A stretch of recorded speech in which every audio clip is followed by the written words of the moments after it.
Bienvenue sur Monde du Foot, la chaîne où le football vit et respire. Aujourd'hui, nous nous immergeons au cœur d'un quart de finale explosif de la Coupe d'Afrique des Nations féminines 2025, Algérie contre Ghana, un duel qui promet des étincelles au stade municipal de Berkane, au Maroc. Deux équipes, deux destins, une seule place en demi-finale. Pour l'Algérie, c'est l'occasion de marquer l'histoire avec une qualification inédite. Pour le Ghana, c'est une chance de renouer avec un glorieux passé.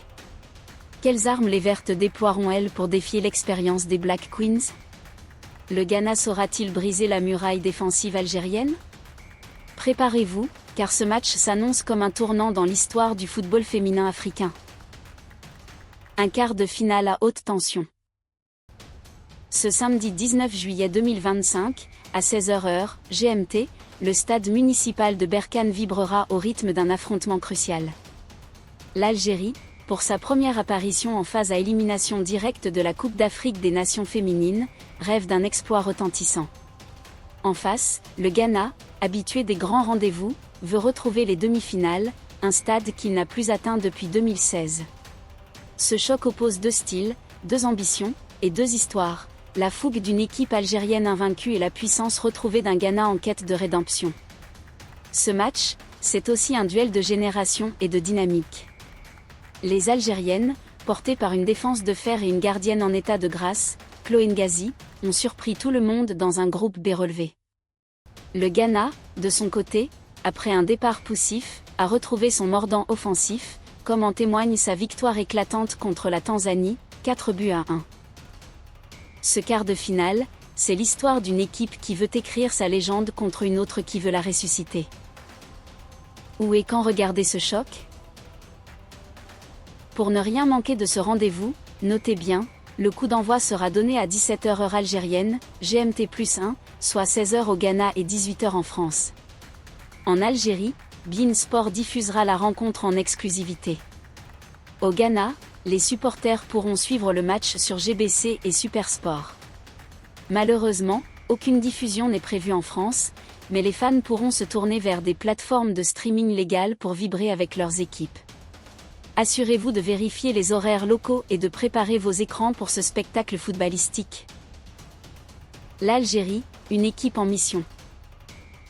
Pour l'Algérie, ce quart de finale est bien plus qu'un match. C'est une opportunité de graver son nom dans l'histoire du football féminin africain. Les Vertes, dirigées par le technicien Farid Benstiti, disputent leur première phase à élimination directe dans une Coupe d'Afrique des Nations féminines. Leur parcours jusqu'ici est impressionnant, invaincues dans un groupe B redoutable, elles ont tenu tête au Nigeria, grand favori, avec un match nul, 0 but partout, tout en battant le Botswana, 1-0, et en neutralisant la Tunisie, 0 but. Partout, une défense impénétrable. Le point fort de l'Algérie réside dans sa solidité défensive. Avec 276 minutes sans encaisser le moindre but, les Vertes possèdent l'une des meilleures défenses de la compétition, aux côtés du Nigeria. Au cœur de cette forteresse, Chloé Ngazi, élue meilleure gardienne de la phase de groupe, impressionne par sa sérénité et ses réflexes. Face au Nigeria, elle a repoussé toutes les tentatives adverses, prouvant qu'elle est prête à relever le défi ghanéen. On veut aller en demi-finale, déclare-t-elle. On sait que c'est une grosse responsabilité, mais on ne se met pas de pression inutile. À ce stade, tout peut arriver. Un défi offensif à relever. Si la défense algérienne est une force, l'attaque reste un point d'interrogation. Avec un seul but marqué en 3 matchs, un taux de conversion de seulement 4,17%, le plus faible parmi les équipes qualifiées, les Vertes doivent trouver plus de réalisme devant le but. Contre le Nigeria, elles n'ont pas cadré un seul tir, un problème que Benstiti cherche à corriger. Certes, nous avons peu marqué, mais cela ne change rien à notre ambition, explique le sélectionneur. En quart, c'est du 50-50. On veut être plus efficace, mais on continuera à attaquer. Une préparation minutieuse. Jeudi après-midi, l'équipe algérienne a peaufiné ses automatismes lors d'une séance d'entraînement intense au centre sportif de Berkane. Pendant 1h30, Benstiti et son staff ont mis l'accent sur les aspects tactiques, travaillant les transitions rapides et les combinaisons offensives.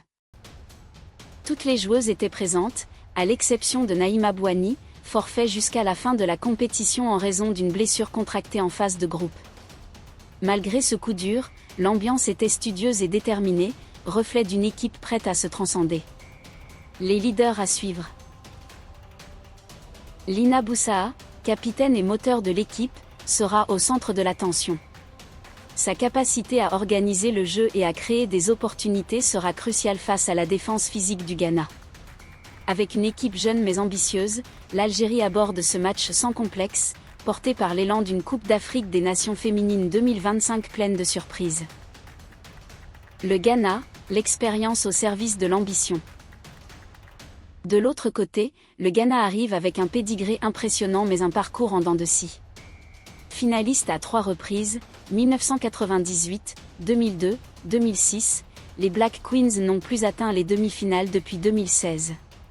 Après des éliminations précoces en 2008, 2010, 2014 et 2018, elles veulent renouer avec leur glorieux passé.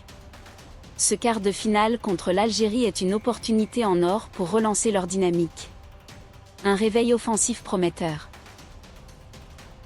Le Ghana a connu un départ difficile dans cette Coupe d'Afrique des Nations féminines 2025, avec une défaite contre l'Afrique du Sud, 0-2, et un nul contre le Mali, 1-1. Mais leur victoire éclatante contre la Tanzanie, 4-1, a marqué un tournant. Ce match nous a permis de retrouver notre vrai visage, confie Joséphine Bonsu, milieu de terrain des Black Queens. Il y avait de la pression, mais elle nous a galvanisés. Avec 10 tirs cadrés et un taux de conversion de 12,5% contre la Tanzanie, l'attaque ghanéenne a retrouvé sa confiance. Le retour de Doris Boadua. L'attaquante Doris Boadua, absente contre la Tanzanie pour cause de suspension, fera son retour pour ce quart de finale. Son explosivité et sa capacité à faire la différence dans les derniers mètres seront des atouts majeurs. Elle sera épaulée par Alice Kusi, auteure de 2 buts dans la phase de groupe, qui s'impose comme une menace constante pour les défenses adverses. Un sélectionneur prudent. Kim Björkgren, le sélectionneur suédois du Ghana, sait que son équipe devra se méfier de la rigueur algérienne. L'Algérie est très bien organisée, surtout derrière, explique-t-il. Leur gardienne est en forme.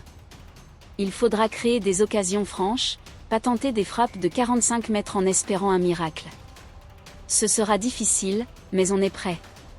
Avec 18 tirs cadrés en 3 matchs, le Ghana dispose d'une force de frappe impressionnante, mais il devra contourner la muraille défensive algérienne. Ce choc Algérie-Ghana n'est pas seulement un quart de finale, c'est une célébration du football féminin africain. L'Algérie incarne la nouvelle vague, une équipe jeune, ambitieuse, et prête à défier les hiérarchies établies. Le Ghana, lui, représente la tradition, avec un passé riche mais un besoin de renouveau. Ce match, c'est aussi l'histoire de 2 nations passionnées par le football, prêtes à tout donner pour une place en demi-finale. Sur Monde du foot, nous suivrons chaque instant de cette rencontre avec vous. Qui l'emportera, la rigueur défensive des Verts ou la puissance offensive des Black Queens? Rejoignez-nous pour vivre ce moment historique et partagez vos pronostics dans les commentaires.